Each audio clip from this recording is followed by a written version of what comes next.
Let's look at what I had to do to prepare for tonight. I asked Katie, the curator, to draw something simple, like a design or a simple picture. Here's what happened. Hello, Katie. Hi, nice to meet you. Thank you. So lovely to meet you too. Thank you so much for doing this. So you're a curator at the Science Museum. Yeah, that's right. You've kindly lent us yourself for this experiment. Thank you very much. So I'm going to give you this, which is a big board and some black paint and a brush, and I'm going to ask you to go and paint something on this. Now, the only limitation I'm going to give you, please, is that it's something that's going to be relatively simple, a kind of a design of some sort. I'd like you to go home and do it so that you know nobody could possibly be seeing what you're doing. So lock yourself away, draw the curtains, hide in the cupboard, whatever you like. Make sure nobody sees it. When you've done it, don't tell anybody what it is that you've painted. I want you to keep it yourself. Then you're going to wrap it up in newspaper, and then you're going to bring it to the Science Museum. And I'd also ask you maybe to change your mind a few times before you actually start painting, so that you know that nobody could possibly know what you've painted, and that that is a decision you're making just at that moment. Does that make sense? Thank you very much, indeed. Well, there's your brush and paint. In the very good. Have fun. Do my best. And good luck. All right, and thanks. entirely up to you what you paint. Thank you so much. Thank Bye. you.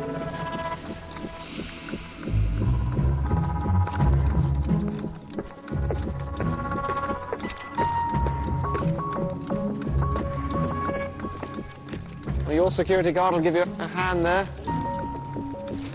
Thank you so much, Kate. You can come down and join me, please. Thanks, Thank you. Hello, thank you very much. Again. Well done, well done. So nobody saw you draw the picture as well. I take it you locked yourself away at home and... Absolutely. Nobody's seen it, not with my boyfriend. And obviously you're not going to tell anybody what it is either. Fantastic. Now this is going to be sealed off. Tell us about the security you have in this place. Absolutely. Well, the bridge is going to be secured for the next week, so nobody's going to be on there.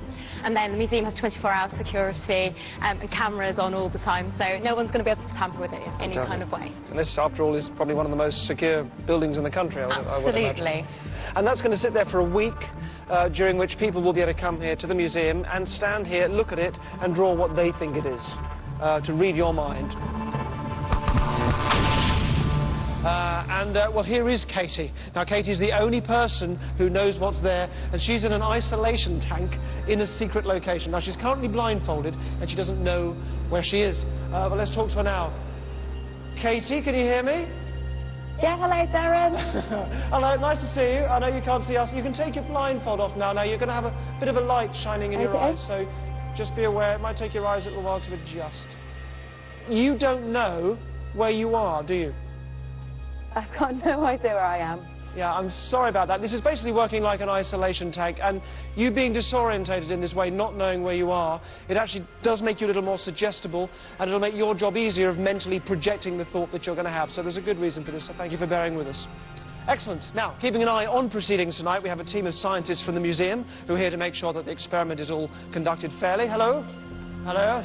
And this is our crowd. Now, you're going to have the same instructions as everyone at home, just to relax and draw whatever comes to mind. It's very important I have not given you any guidance on what to draw, correct? Correct. Lovely. Thank you. All right. So, at home, let's begin remote viewing now. Katie, I'd like to talk to you for a moment. Can you hear me again, Katie? Yeah, hi, Darren. OK, we're going to begin the process now, Katie. So your instructions are this. We're going to focus in very closely on your eyes. And what I want you to do now, in your mind, Katie, is to begin to mentally project the image that you've drawn. If you have drawn something that is fairly abstract, it will help you if you find things that in your mind that it maybe looks like or resembles. Does that make sense to you? Yeah, absolutely. Yep. OK, fantastic. So, Katie, just be doing that now. Start mentally projecting that image across the nation and to these people here. At home and here in the museum, you are now about to remote view. Everybody here as well, take a deep breath in, let it out, and relax. Now imagine an image of the British Isles on a thin sheet of paper, like a newspaper, in front of you. Now that image is whisked away, and on the next sheet of newspaper, it's an image of the south of England. That is whisked away, and on the next sheet you can see London, and on the next, the Science Museum, and on the next, this room, and on the next, a big close-up image of that package with a newspaper around it. Start drawing whatever comes to mind. Now, you as well here behind me. For a week, people have been doing this in the museum, and you are now doing it too. The crowd here are starting to draw as well. Don't think about it. You're going to be drawing whatever comes to mind. Shapes and designs throughout the commercial break. The ads will actually distract your conscious mind and allow your unconscious, that is the deeper part of you, to come up with ideas. So keep drawing on several sheets. Don't censor yourself. Don't worry about being specific. Remember, it is just a simple design, so it's likely to be shapes interacting somehow. But if it makes you think of anything in particular, write that down too underneath. So keep drawing, and we'll see you in a moment.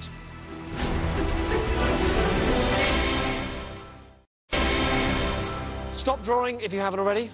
You've just played your part in a great big television first. You have just joined with the nation and people here in the psychic skill of remote viewing.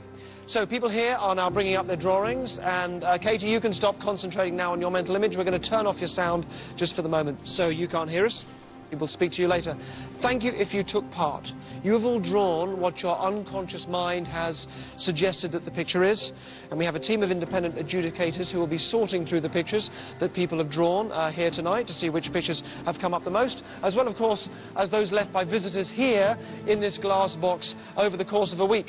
At home, then, as well, please spread out in front of you what you've drawn so you can see everything there, too. Guys, can we get this box emptied out, please, so we can see what's in there? Ever so big and strong. Meanwhile, aside from remote viewing, the psychic arms race led the CIA to look into the idea of sleeper assassins.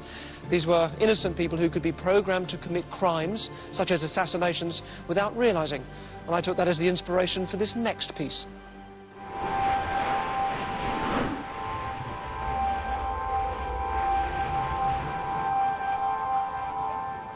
I wanted to take a member of the public who had no idea that he was being targeted and see if I could make him do something completely unexpected and out of character, possibly even break the law. This small cafe was the perfect size to find the target. Rigged with hidden cameras, including a camera in my glasses, it was just a matter of time before someone came in. My idea is to use a technique called mirroring. This will enable me to have some control over their actions. The first stage of mirroring involves trying to copy the other person's body movements so that we get into sync with each other.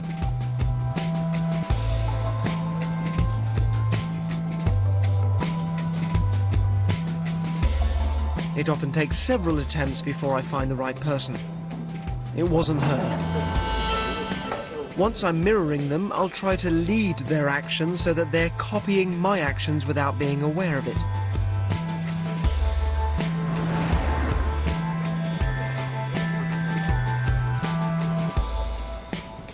After a while, a third person appears.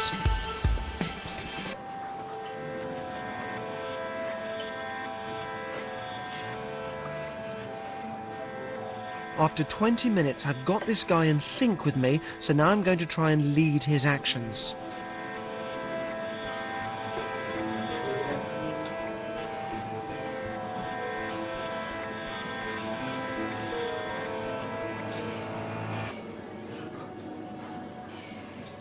He's now copying me without realizing it, and I'm going to try and make him feel sleepy.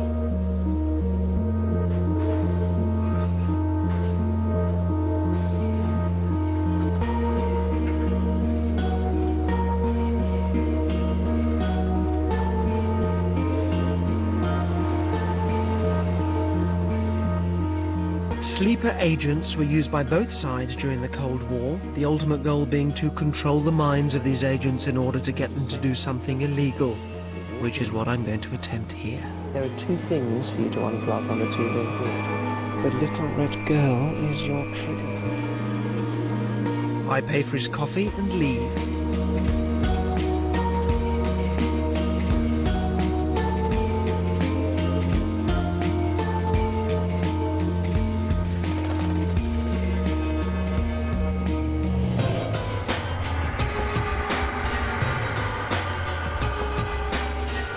We follow him using hidden cameras as he walks up London's Tottenham Court Road, best known for its large number of electronics shops.